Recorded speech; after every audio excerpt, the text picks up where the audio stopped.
All right. Good morning, everyone. Hope wherever you are, you're having a wonderful morning and got a coffee in hand and ready for the next hour. Welcome to our webinar. It's titled Success Factors on Fabric. We'll give it another minute or two.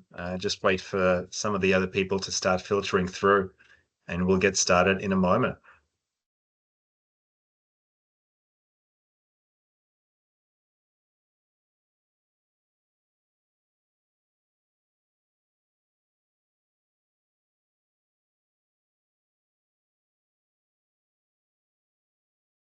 This is where we need to cue intro music and just have like elevator songs in the background.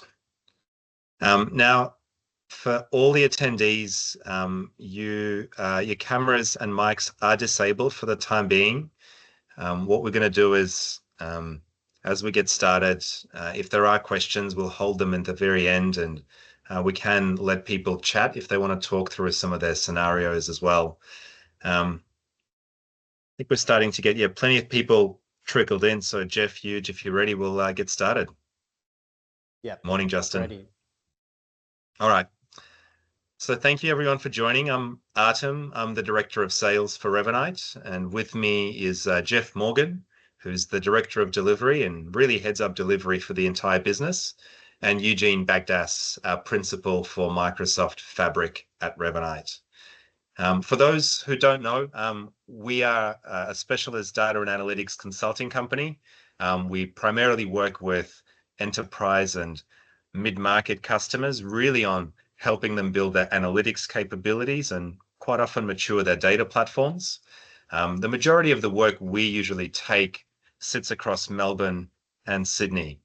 And we've been a partner of Microsoft's for a very long time, really since inception, about 8 years now. And we're currently what's called a solution partner in analytics. And as it sits today, we're also going through effectively the highest specialization certification process that you can get through Microsoft, called an advanced spec, specifically for analytics on Azure.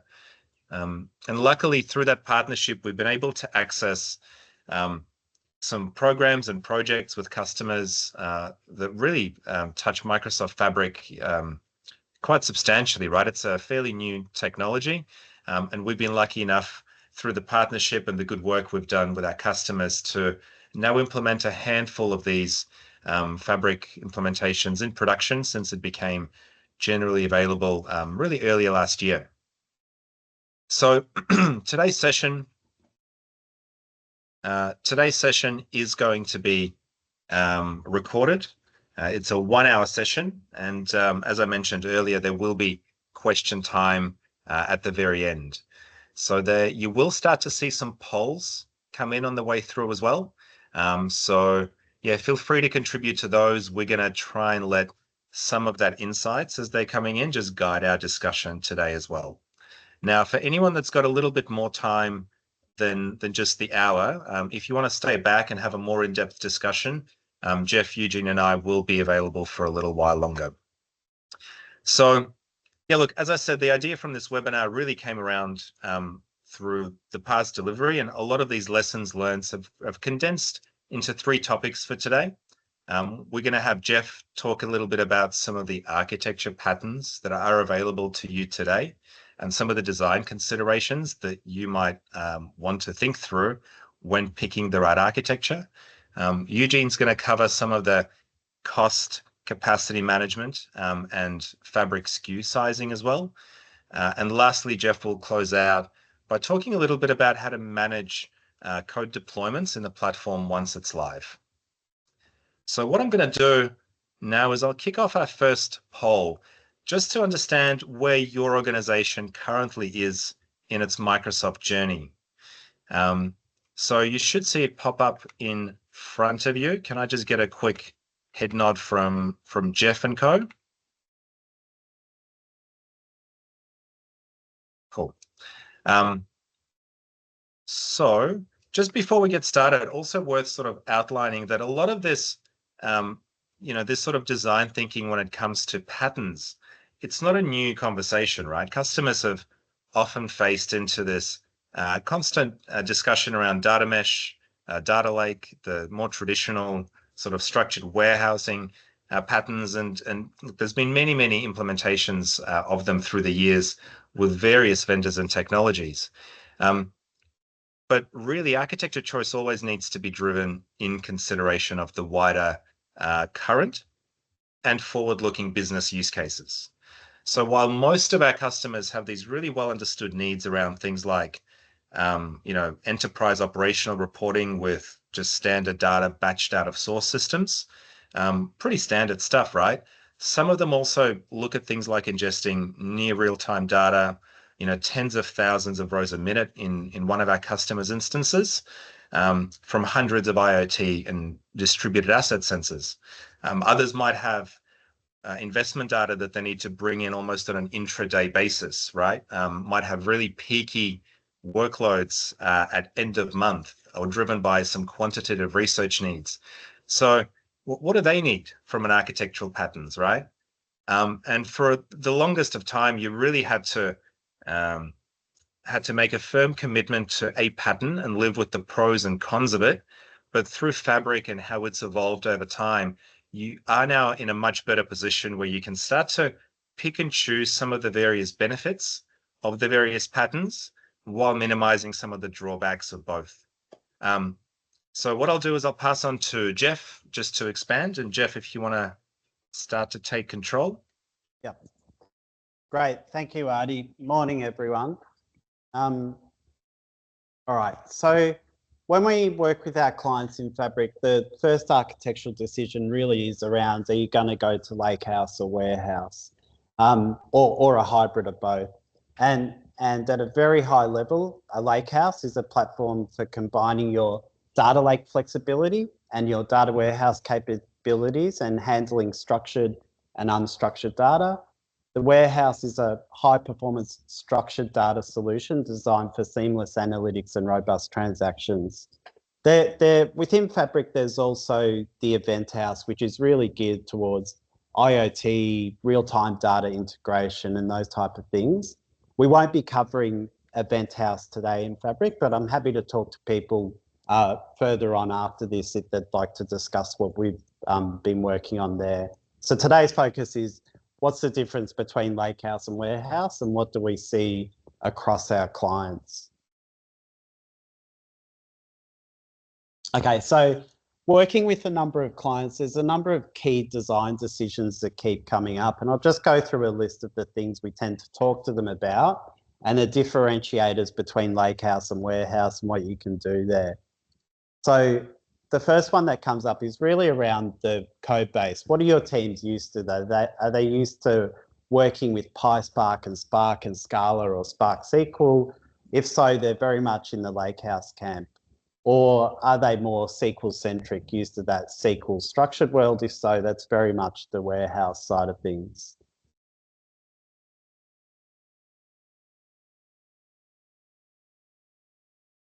Okay, next one is your data. Is it semi-structured data, so just tables and or files?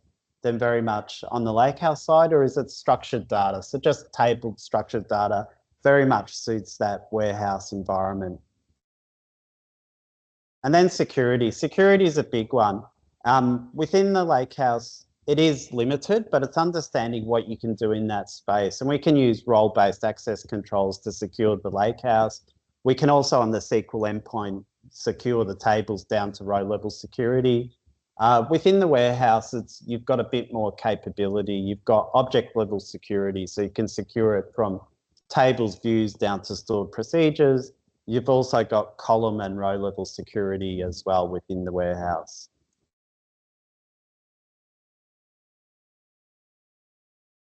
Then look, some of the advanced options. So within the Lakehouse, we have the capability to configure shortcuts, and shortcuts allow us to set up a configuration once, connect to an external data source, whether that's a Google Cloud Storage or if it's a AWS S3 bucket, no ETL needed, you just configure and it's done. And then on the warehouse side, you can't configure shortcuts, but you can do cross Lakehouse queries from the warehouse to the Lakehouse.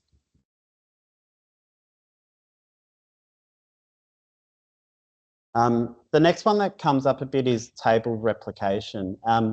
Within the Fabric Lakehouse, it doesn't really come out of the box. You'd have to do a manual development and take care of replication. But the warehouse has a great feature called zero copy clone.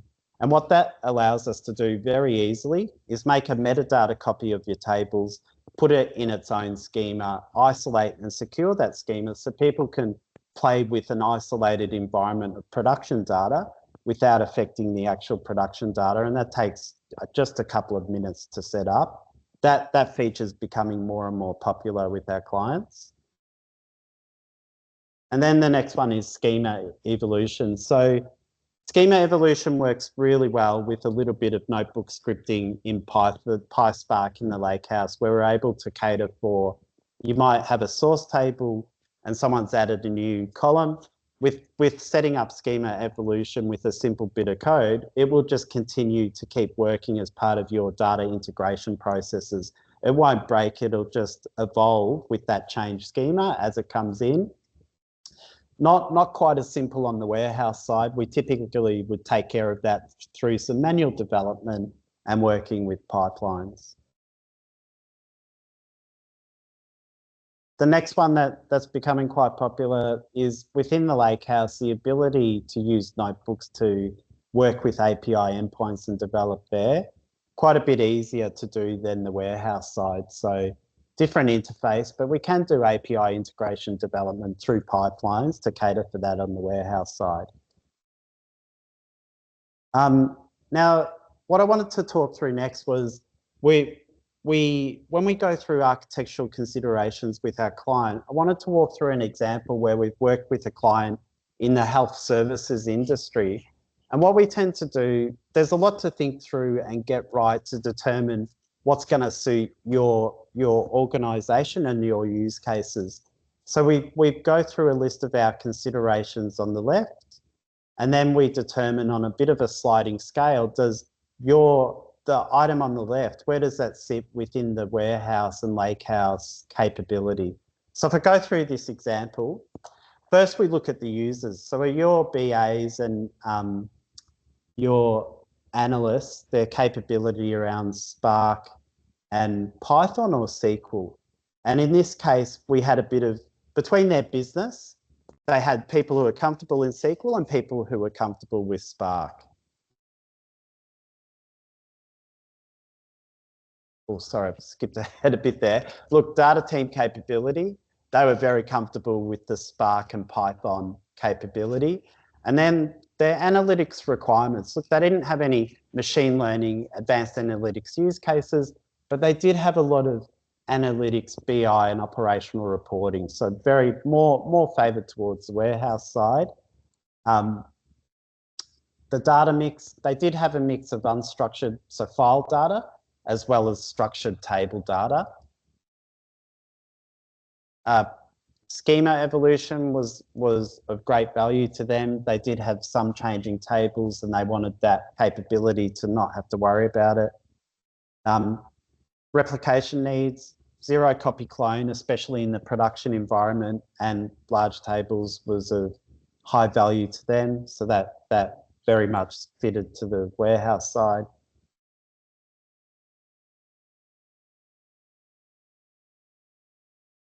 And Fabric shortcuts.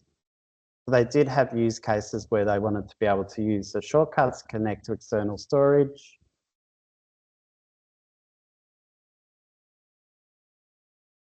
And then role-based security controls. Okay, so when you look at this table, really it's quite a spread between Lakehouse and warehouse. And this example, this candidate, this client, it really, what suited them was a hybrid solution. So what did we end up putting together? Well, this is the integration design pattern we put together for them. So we start the data integration pattern.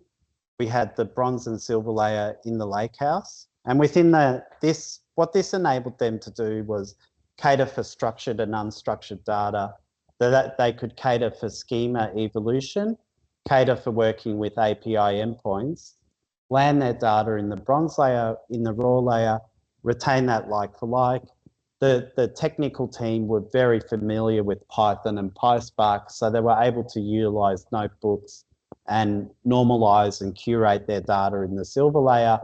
And then further downstream, their business teams and analysts, for most part, they were more comfortable with structured data and working with SQL. So we had that gold layer with facts and dimensions and business-friendly data within that warehouse layer. So in that hybrid environment, they got the best of both worlds. I would say across our clients at the moment, this is probably the most popular pattern we're starting to see, and it's been working well for them.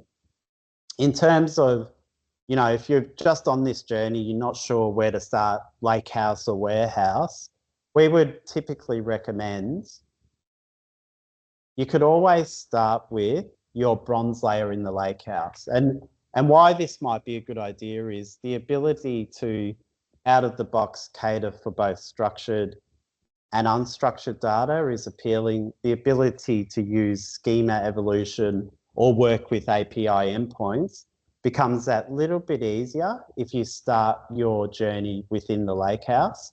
And then what we'd recommend is go through all of those key design decisions and then determine if, you know, you want your silver or your gold layer within the warehouse, or you want them a combination of Lakehouse and warehouse. So probably a safe place to start, not to take away from clients we've worked with who they didn't have any unstructured data needs. They had a team that were very familiar and wanted to stick with SQL, so a pure warehouse solution was okay for them. And you can always go to Lakehouse downstream if you need to as a future use case. So just summarising all of those architecture patterns, a few key points here. When you're going through your needs here, consider your future business needs. Are you mostly BI, some analytics, reporting, operational? Or have you got some machine learning, advanced analytics, other items coming up? So be conscious of those type of things. Understand your current and future capability within your team. So is your team starting to play with Python and PySpark? Do you have the propensity to learn and train there, or are they going to stick with SQL forever? So have a think about what suits not just your technical team, but what suits your business team as well. And then current tooling. So, you know, you might have quite a spread BI, data and analytics environment, a lot of services in Azure or AWS. Bringing them into Fabric enables you to consolidate everything together into one SaaS platform. So if that's appealing to you, it becomes about, well, what are you doing now? How can we do it in Fabric? So having that SaaS platform can be a real advantage as a future use case and future needs. Security and compliance. Understand your security needs. Do you need row level security, object level, even data masking and things like that?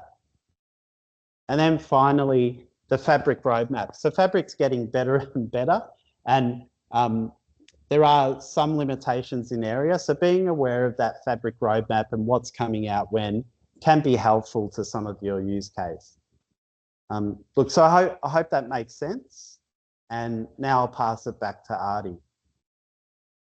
That's great. Thanks, Geoff. That's a terrific walkthrough. So just to summarize, you know, I mean, if you're using Fabric, we can help you play to the strengths of the various patterns, really as they suit your business needs. But the 2 points from the last slide that I think are really key to drive a lot of customer decisions is that forward-looking capability. So if you consider other platforms out there versus something like, you know, T-SQL, Parquet, and you can start to understand that if you want to access additional resources as you're building out a Fabric platform, you are going to remain supported as the platform matures with time, more so than perhaps some other sort of more esoteric platforms out there. Not to say they're not good for their own really use cases, and they certainly have a place in our world as well. You know, hybrid deployments, Fabric, and others also exist. The ability to access good resources at cost that are going to be able to drive that and support the platform with time is often really key. So moving on to the next topic around cost optimization as a theme, right? That's a theme that we're hearing, I would say, from most executives, not just out of the data space. And it's a difficult market to navigate this in, right? So what I'll do is I'll press play on the next poll just to understand whether or not your business is looking at some of the cost out options that might exist in their world today. Now, noting that you won't be able to see sort of any responses from other individuals, but the aggregate you will be able to see here live. So worth mentioning that with this context around sizing and the cost factors that it drives from a deployment standpoint, I'd like you to imagine that you're a chief data and analytics officer, right? You have just spent some time assessing the various tools available and you've chosen Fabric. So now you're tasked with right-sizing the delivery for your enterprise. So what would that look like? If you start to go a little bit too large, you're going to start to create underutilized capacities, right? And needless additional cost over time. Going too small, you're starting to create potentially contention with some of the concurrent users, might cause performance issues. And what we see that does over time is lower the trust in data. So you don't want to do that. For anyone that's looked at a Fabric cost calculator, you probably understand the complexity of figuring out which is the right SKU for you. So I'm now going to pass on to Eugene just to share a little bit about our decision process around how we platform size, how that translates into Fabric SKUs, and that'll hopefully inform some of your thinking as well.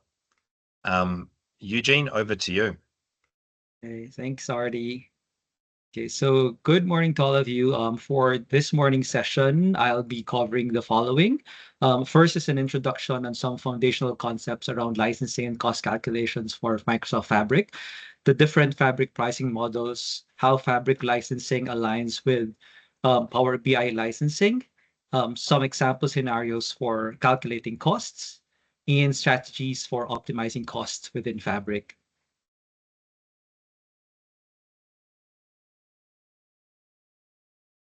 Should have control, Huge. Okay. There you go. So to understand licensing, it's essential to first grasp the capacity structure within Fabric.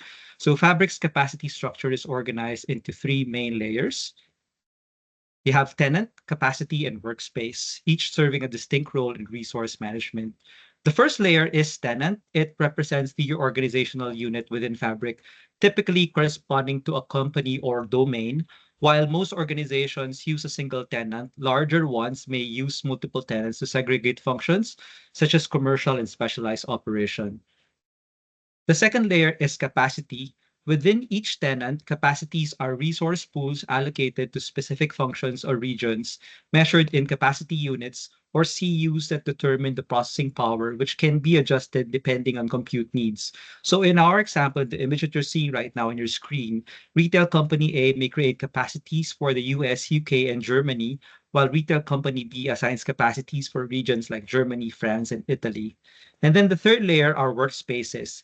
Each capacity hosts multiple workspaces where teams manage and organize Fabric objects like lakehouses, data warehouses, data pipelines, and Power BI objects like semantic models and reports. Workspaces enable collaboration while maintaining control over access and resources.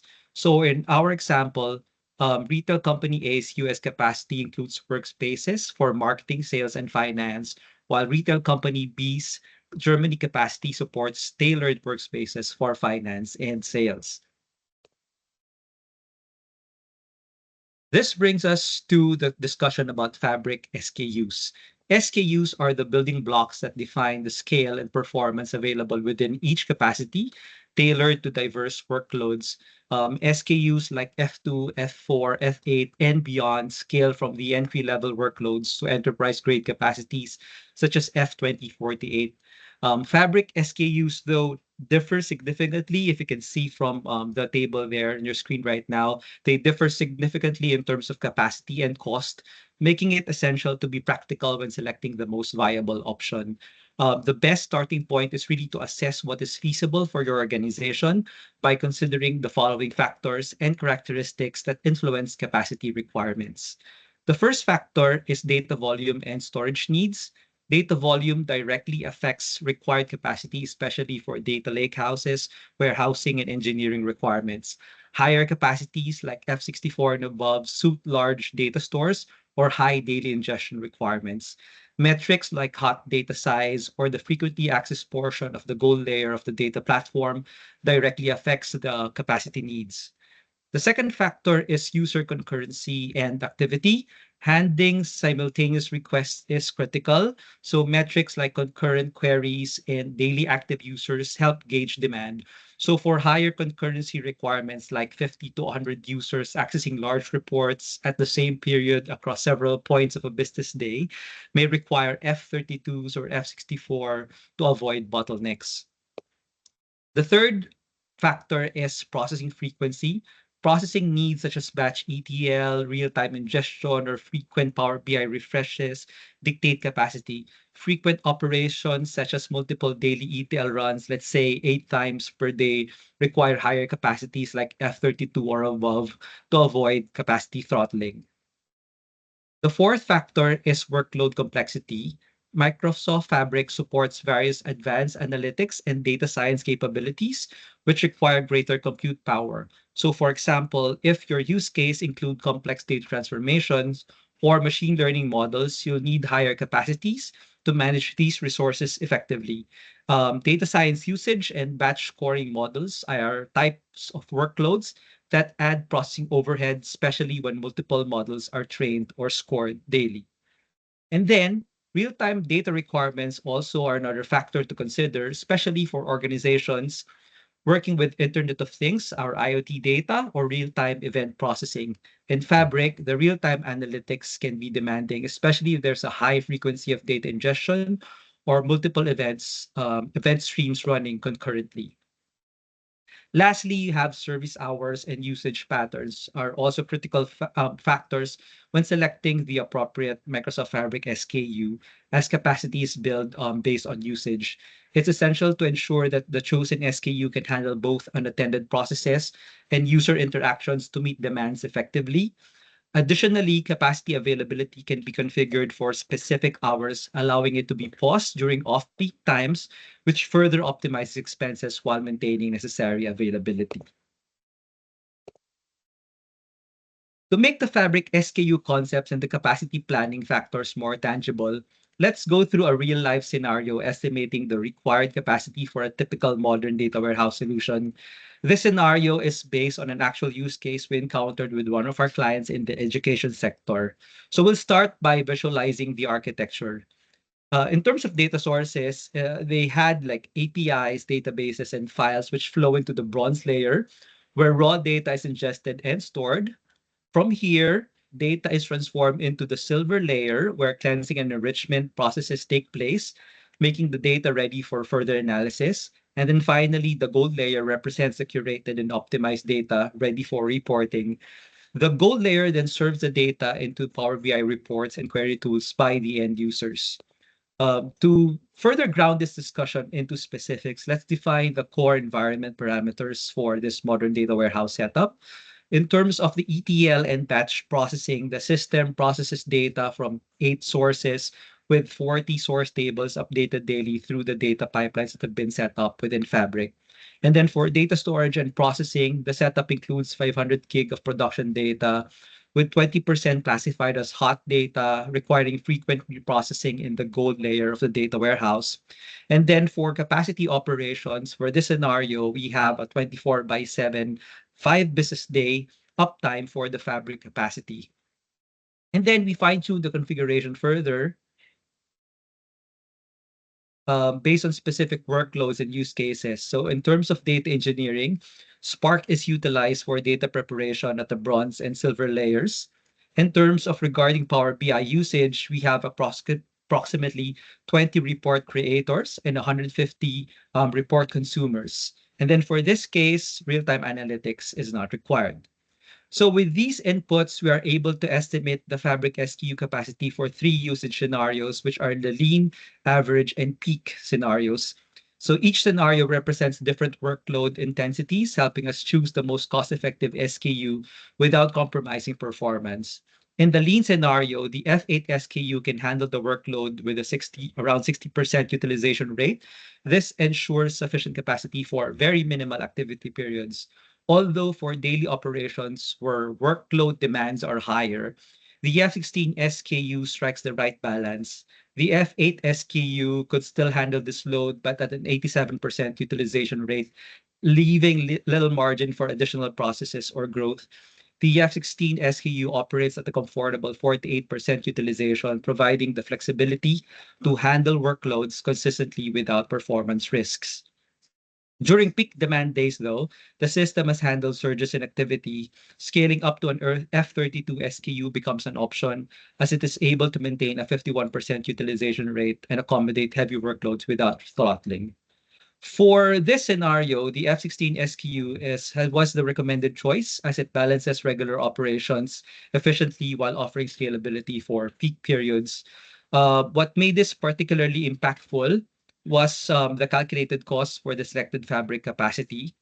With the F16 SKU for production plus an additional capacity for that particular client's non-production environment, we were able to target the achievement of a 30% reduction in their subscription cost, which is a significant development that underscored the importance of selecting the most viable SKU. However, it's important to remember that capacity estimation is not an exact science. Continuous monitoring is essential to ensure that the platform remains neither under nor over provisioned. So by aligning capacity with actual usage patterns and regularly reassessing needs, you can confidently meet average demands, handle peak workloads, and optimize cost effectively. Okay. Ooh, let's go back one up. Okay. So huge. Yep. I'll just jump in really briefly. We've got a few questions that are coming through on the chat, which is terrific. Yep. But I will just say that we're going to have some question time in about 15 or so minutes. So if you'd like to expand on that question, when I read it out in 15 minutes, pop your hand up. We can unmute your mic and you can talk through the scenario. But yeah, we'll continue on with the slides just to make sure we can make time and people that have to drop off at 9:30 can drop off at 9:30. I hope that's okay for everyone. Thanks, Huge. Back to you.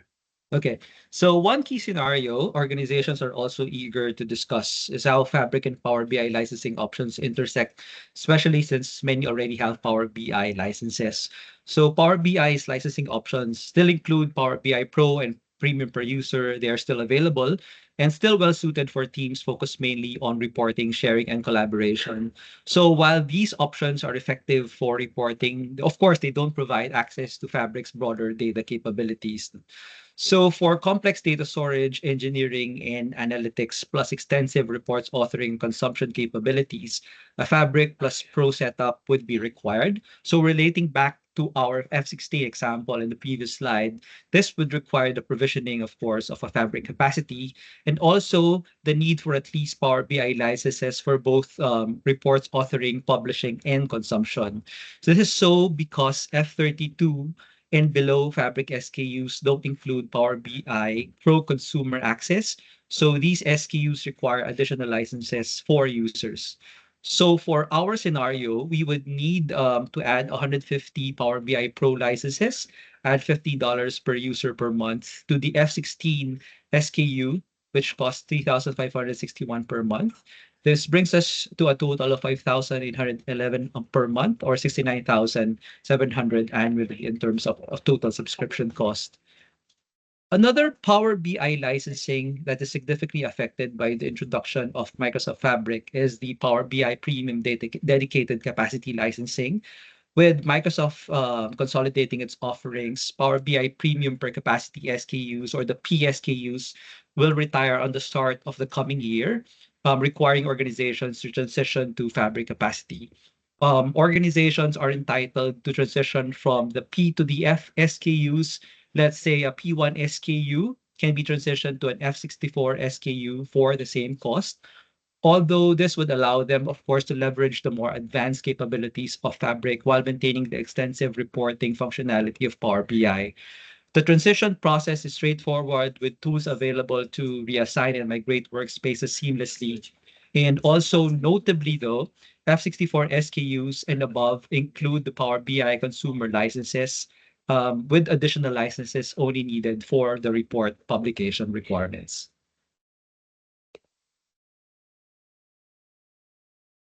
As we are discussing costs, it's also worth noting that Microsoft provides a variety of approaches and tools to help organizations strike the right balance between performance and cost. Again, for the aforementioned client, we recommended starting with an F16 SKU. This relatively low capacity level avoids over provisioning and unnecessary expenses. Typically, we suggest starting small and scaling based on usage. So by starting at a lower level, we can monitor real usage patterns and scale incrementally as demand grows. Microsoft Fabric simplifies transitioning between SKUs, enabling seamless upgrades or downgrades based on actual consumption and performance needs. Fabric also has a built-in monitoring tool that tracks resource usage trends to make data-driven capacity adjustments. The capacity monitoring app in Power BI for Fabric provides detailed insights into resource utilization, including SKU-specific data and workload breakdowns. So analyzing peak times and underuse periods enables dynamic adjustments, allowing the achievement of cost efficiency without compromising performance. And then furthermore, in terms of the Fabric's monitoring capabilities, they're also able to provide insights into which components consume the most CUs. So this helps in managing workloads or identifying areas for optimization, which may include introducing incremental refreshes, performing parallel runs in your pipelines, or enhancing Power BI model refreshes that can potentially lower data volumes or improve compute efficiency. In Fabric as well, you have the ability to leverage auto suspend for off-hour savings. So Fabric's auto suspend capability pauses capacity during non-peak hours, such as nights and weekends, reducing costs during low demand. So for example, if work occurs mainly during business hours, auto suspend minimizes the idle resources expenses while ensuring services are available when needed. And then finally, for consistent workloads, reserve instances are an option because they offer significant cost savings by allowing you to lock in discounted rates for long-term commitments. So all in all, the insights I shared with you this morning on capacity management and licensing stem from our experience with Fabric across various engagement. At the heart of this discussion is the balance between performance and cost, ensuring organizations can maximize the resources without overspending or compromising functionality. So by aligning capacity planning with organizational needs, we can achieve solutions that are not only scalable, but efficient and also cost effective. So thank you. That's great. Thanks, Huge. Yeah, look, and also probably a point to mention is a bit of platform governance can go a long way. So developers don't leave expensive SKUs running over the weekend. We've seen that more than a handful of times. Look, as you summarized it really well, it is a balance around performance and cost. And often, as we keep saying to a lot of our customers, it is business use case driven. So really trying to foresee and envisage the types of things that the business will need now and in the future is going to allow you to sort of strike that balance. In the world that's increasingly cloud driven, you obviously have the flexibility to scale up over time. And there's certain capabilities of Fabric we haven't had a chance to touch on today, such as bursting and sort of auto scaling in depth. I'm so happy to delve into that a little later on a case-by-case basis as needed. I'd like to just shift our eyes a little bit further down sort of the maturity curve now and start talking about it almost from a code deployment standpoint. So if you put your CDAO hat back on, you've right-sized your Fabric implementation, and what you're doing now is starting to assess how to actually transition into a run scenario that is beneficial for really the broader organization. And platform engineering, increasingly, we're starting to see take center stage in a lot of customers' minds. Now, Microsoft's sort of ongoing development and platform improvements are going to continue to make keeping across all of the changing features a challenge. Certainly keeping our internal R&D team quite busy. But for the time being, let's look at some of the, I suppose, some of the brochureware that exists, some of the realities as it translates to on real life deployments, and some of the workarounds that we've been able to establish really as a lessons learned component as well. So what I'm going to do is I'll kick off the second to last poll just around understanding some of the DevOps tools that your organization is using today. So you should see that flash up on the screen momentarily. What I'll do now is I'll hand off to Geoff. Geoff, do you mind talking us through some of the learnings in that space? Yeah, absolutely. Thank you, Artie. So for DevOps in Fabric, one of the first things we do is we align on the workspace taxonomy, and we want to make DevOps easier for you. We want to make centralization of your data assets and capabilities easier. So what we tend to do is firstly focus on how many environments do you need, dev, UAT, prod, and then within there, what are the workspaces we would typically set up? So the way we tend to do it, what we tend to recommend with our clients is for development, UAT and prod, set up a data hub workspace. And this is your central workspace to include all of your Lakehouse, warehouse, Fabric pipelines, data flows, transformations. So you've centralized all of your data operations and your data sets and data models. And then from there, that enables our clients to then set up separate workspaces, either for a business unit or subject area, and you can connect your Power BI reports to those central data sets in the Lakehouse or warehouse, and you can do self-serve through SQL or notebooks. So then extending that taxonomy, we get to our repo and DevOps management setup. So up in the top box here, we set up our code base either in Azure DevOps, Git or GitHub, and we tend to have our main repo synced to that dev data hub. So to the right here, I've got the dev data hub, I've got the test, and I've got the prod data hub we saw in the previous screen. They're all workspaces, and deployment of artifacts to those workspaces, we tend to always use the Fabric deployment pipelines. Now, the Fabric deployment pipelines really make your deployment simple. It's simple to configure, really easy to secure, and you can see very easily what assets you're deploying between those workspaces. Maintaining your code base, what we tend to see and tend to recommend is you make a feature branch per developer. Developers can work individually in their own dev branch workspace, and they can code away, and once they're happy with their code, sync the feature back up to their branch, create the pull request. Once that's approved, goes back into the main repo. So you've got your full code base always within that repo, and then you can sync that back to your main dev data hub. And like I said before, from there downstream, it's deployment pipelines. So that's a general foundational setup we would help our clients achieve in that space. In terms of deployment, there's some caveats. Fabric is evolving.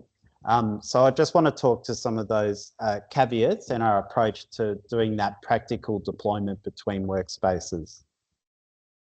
So in this diagram, the top box represents our code-based repos, which I went through just before.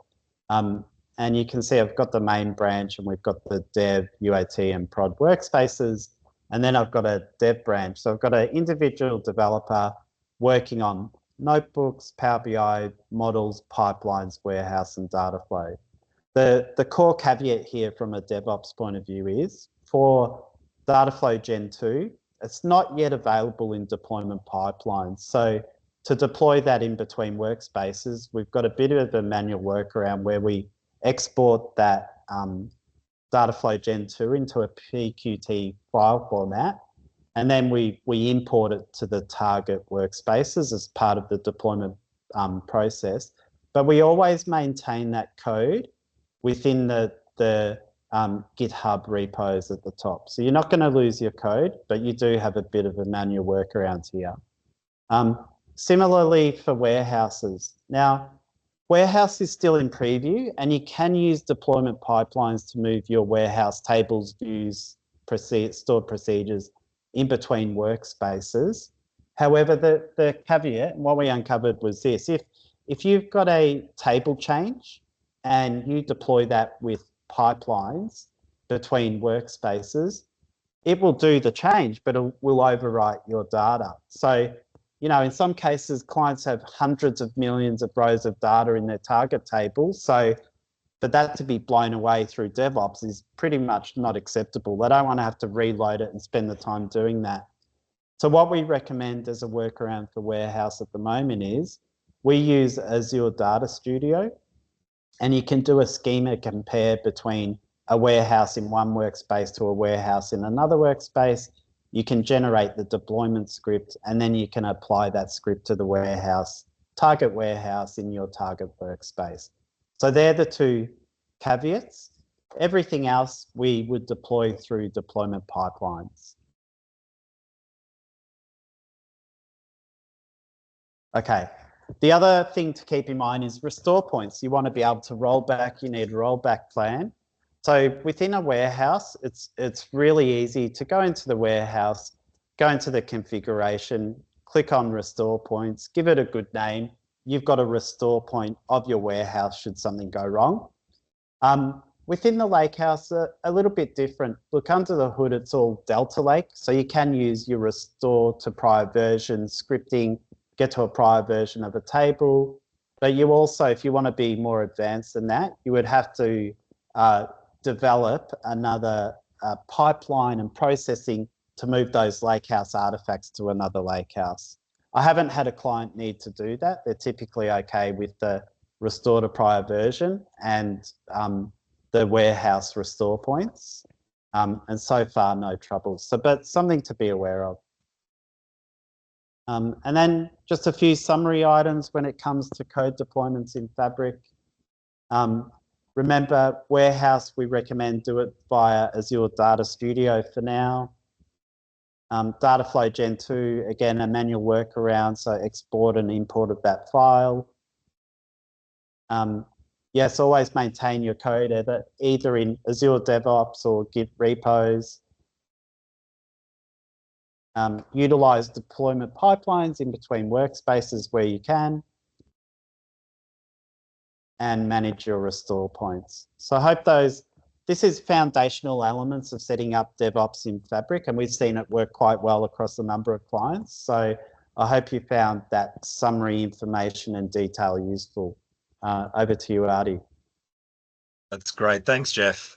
Yeah, things aren't always as they seem, you know, especially with new tech as it evolves. So very important, I think, to have at least a channel that you can ask questions to. So, you know, feel free at any point, you know, after this webinar, if you've got any questions around any of the content that we've covered today, to reach out to myself or Geoff or Huge. We'll be more than happy to take any of your questions that might be very sort of specific to you and your organization. Now, I just want to acknowledge that, yeah, everyone that spent the time with us this morning, really appreciate it. We are going to take questions now, and I think we've had a good number of them already start to pop in. So I've just got a last little poll, which is just, yeah, really how useful the content was for you. Just a quick sort of, you know, 1 through to 5 stars. So as you're doing that, what I'm going to do is jump into the Q&A component. Sorry, in the chat component, which is where people have been dropping their questions, and start going through some of them.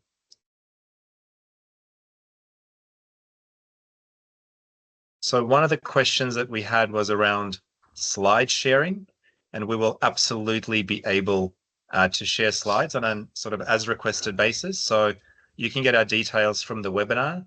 So by all means, drop us an ask and I'll share the PDF out with you. Got a question from Andy Toreman. Now, Andy, if you're here and if you'd like your mic open, just pop your hand up in the Teams chat so you can give a bit more color to your question. But the question that Andy has for us is, do bronze, silver, and gold layers correspond to individual workspaces? And I think the question was asked specifically on this slide, if that helps. Geoff, is that something you want to handle? Yeah, absolutely. So Andy, do bronze, silver, and gold layers correspond to individual workspaces? Not necessarily. Not necessarily.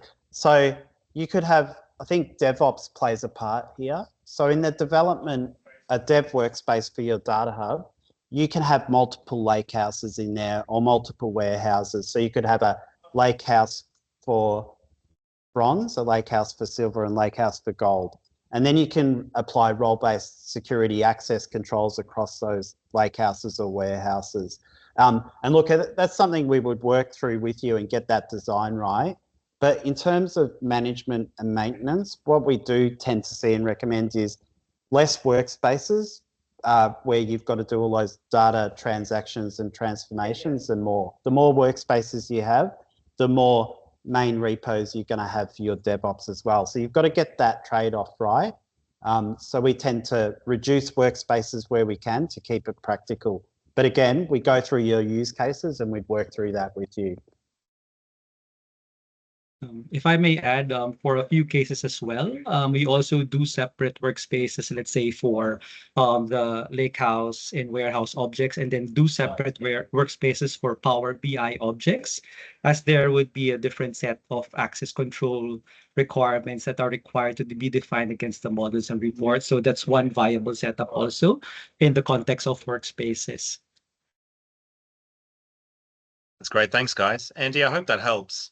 I just found another question of yours, and I actually opened up your mic. If you don't mind just giving us a bit of context around the question. But Andy's question is, have you guys come across a Power BI embedded scenario, ASKUs, and how Fabric can help reduce cost and capacity usage there? Andy, do you mind just sharing a little bit more about the sort of use case you have in mind when you ask the question?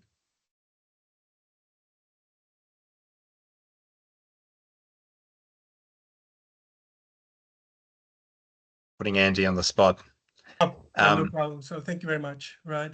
So actually, we initially thought that ASKUs would be retired as well. So we thought like we were under the gun to basically transition over to Fabric FSKUs, right?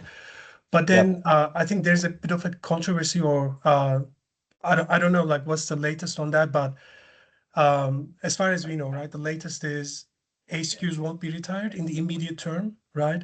So I was just wondering, like, have you guys ever come across this particular embedded scenario? Because we know that premium SKUs will be retired, but what's the latest on ASKUs? So if you guys know anything about that, any insights, that would be appreciated. So thank you, Andy. Yes, absolutely. We have come across this, and we had to work through this with one of the clients. You'll have to forgive me, I can't remember all the particulars here, probably worth another conversation. But what we had to do is we had to look at the A SKUs and their pricing level compared to the P SKUs and Fabric SKUs, yeah? And then we had to determine what the use cases were, not just for the embedded components, but what they were doing in Fabric, because then what SKU we were at in Fabric determined what leverage we had around usage for embedded and to cover the A SKUs. And we put together a table coming up with a few different scenarios of what the best cost model was. I can't at this stage remember what the outcome was, if we were able to cater for it with just a new Fabric SKU, or in that scenario, the client just continued with A SKUs for now. But we've certainly come across it. It takes a bit of analysis and thinking and getting across your usage needs around embedded and your data consumption needs before we can get it right. Thank you very much. No worries. That's great. Thanks for your question, Andy. Appreciate it. We've got another one from Maruti Prasad asking us, how are handling orchestration pipelines for schedule and triggers based in Fabric? Maruti, I've done the same thing. You can unmute yourself if you'd like to add some context.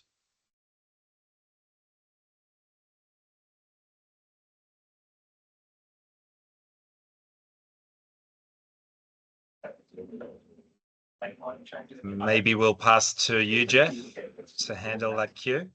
Yeah, so creating pipelines and orchestrating them, that triggers out of the box. So you can absolutely set triggers daily, weekly, multiple times in a day. Very simple to configure. So, yeah, I'm not.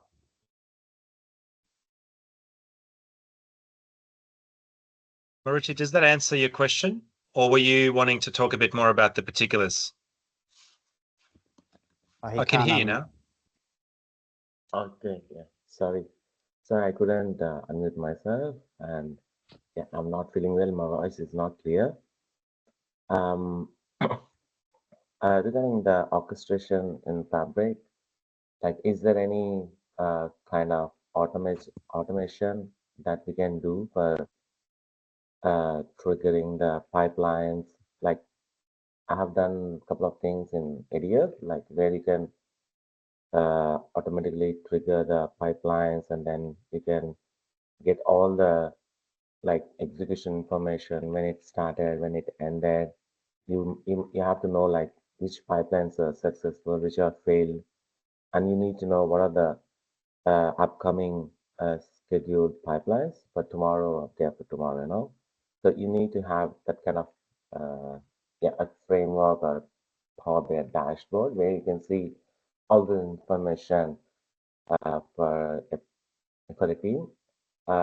Because sometimes, you know, it's all based on the companies, how much data they have. If the data set is very huge and they could have like hundreds of pipelines where they want to run and see how it is going. So is there any kind of work that you guys have done? I think jump in if you want as well. You look. I'm not sure I fully understand the question, but have you used the monitoring hub or had a look at the monitoring hub in Fabric where you can see your pipelines when they're running, how long they've taken to run, etc.? No, I haven't done that. So within the Fabric interface, the UI, there is a monitoring hub, and you can see all of your pipelines. You can rerun them if you need to. You can see if they're running, if they've stopped. I think that's probably the first place I would start. And look, in terms of scheduling, I think you're okay here. Within the pipeline, you can set schedules to run daily, multiple times a day, weekly. It's a very simple configuration, and you set it for periods so it works, you know, in the future as well. It's not you have to set it every day to work. You can set it to run daily.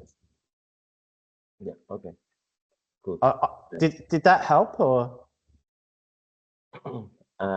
Yeah, because so far I haven't seen the Fabric, how it works. Maybe I have to have a look first and then try to understand the monitoring hub. Yeah, that would be good for me, I guess.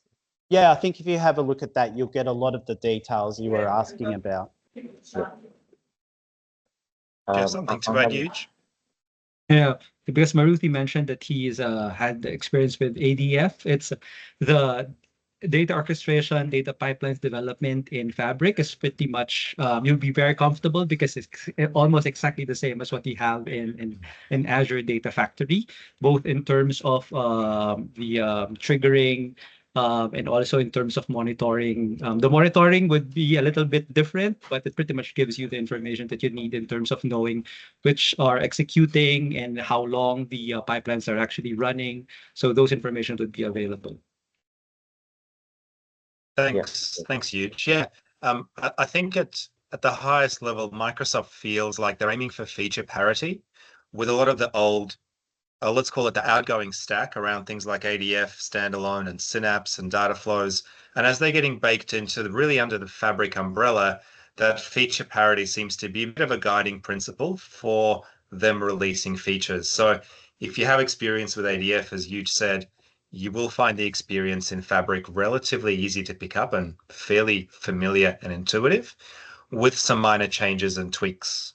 But yeah, everything that you've just spoken around orchestration, sequencing, and some of the alerting capability translates really well in the Fabric ecosystem.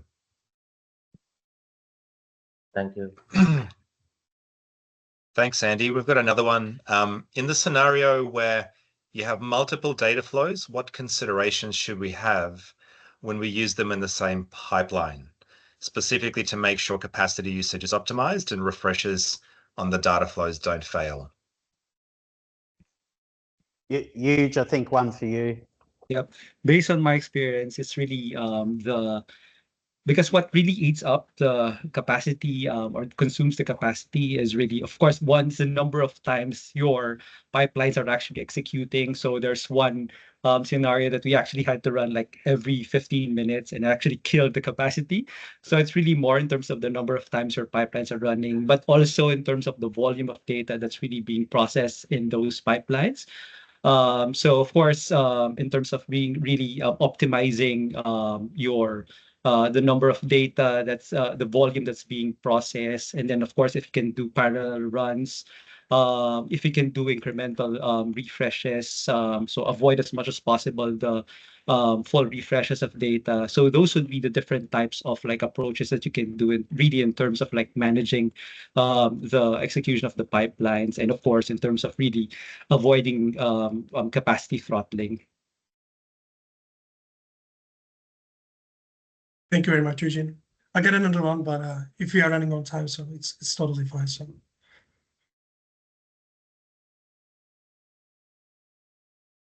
Did you want to provide some context to that last question, Andy? We're more than happy to stay on.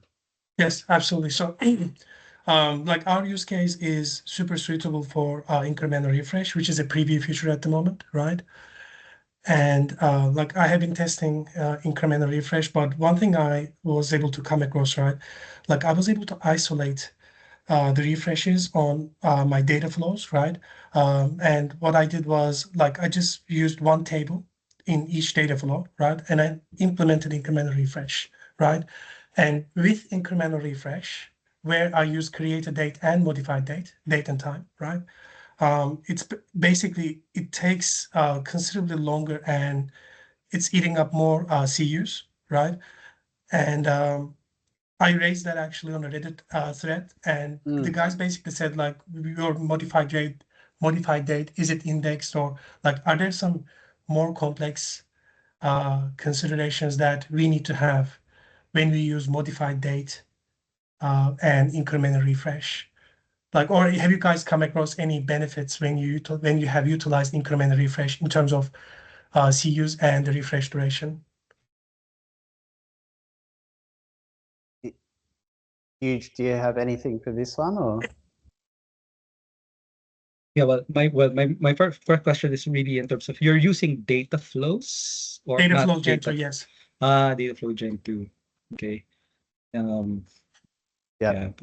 So Power Query, essentially. Sorry, and the preview feature of being able to do incremental refreshes is what you're playing with, Andy, is that right? Yes, correct. Okay.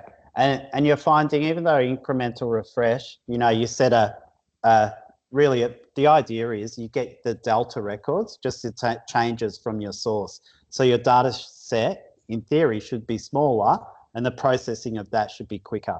But you're saying you're finding the opposite. You're saying your incremental refresh through data flows is in fact taking longer and consuming CUs, yeah?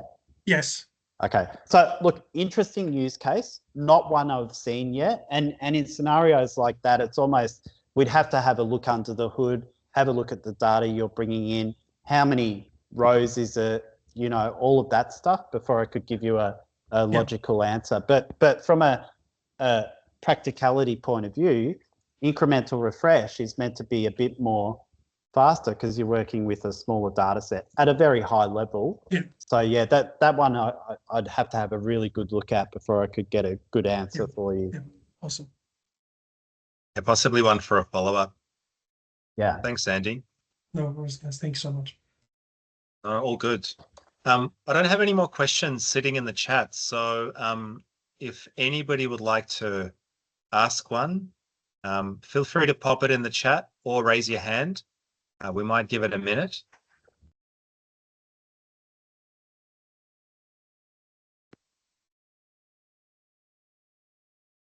I don't think I can see, you know, those 3 moving dots where you can see if someone's typing.